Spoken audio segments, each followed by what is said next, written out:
10 million would not come close to buying you 40% of my company.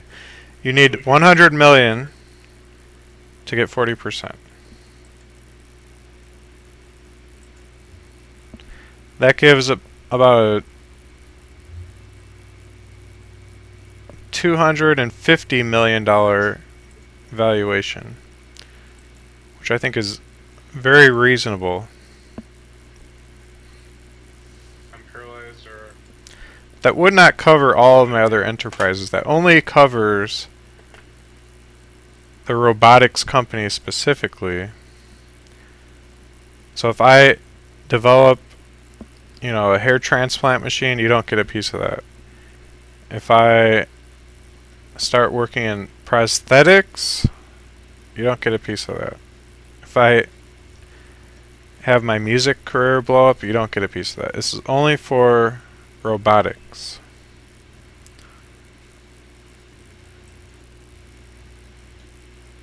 Work out or to get something, but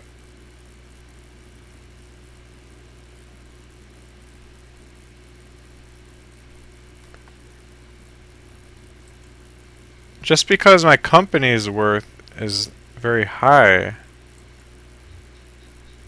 in my own valuation of it, what it will be in the future, doesn't mean I'm personally having a net worth of $1 billion. I ended up, even if I wasn't religious, I don't think I'd want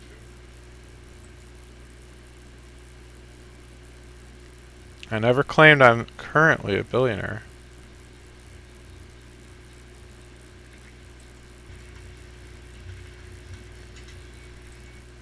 No, your net worth is based upon your cash and stock holdings, and maybe the value of your companies, if they were evaluated by a professional evaluator, it could be considered net worth, but that's only based upon the market value if you were to sell your company.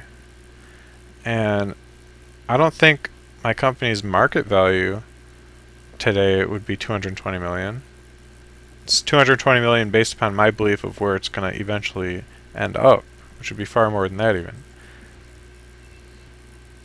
I mean, my robotics company hasn't had any sales. Very thoroughly gone over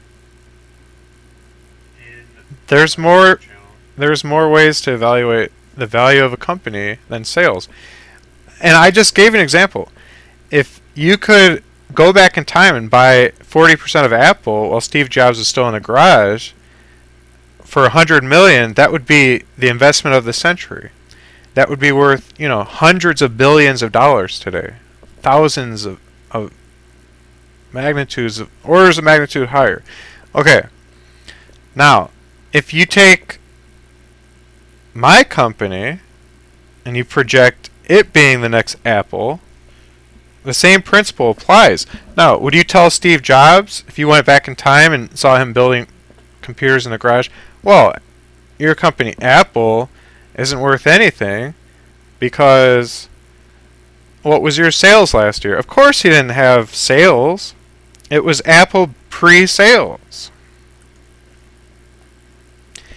That's what being a good investor is, McDukin. You have to be able to anticipate a company's worth and get in there on the ground floor. You don't go based on past sales. If you want to get in on Apple while it's still in the garage, you got to get in early. You got to be able to see where it's heading. That's why Warren Buffett's called the prophet of Omaha, because he can see the future. And that's why he's such a great investor. Explain everything. No, he's called the Oracle of Omaha.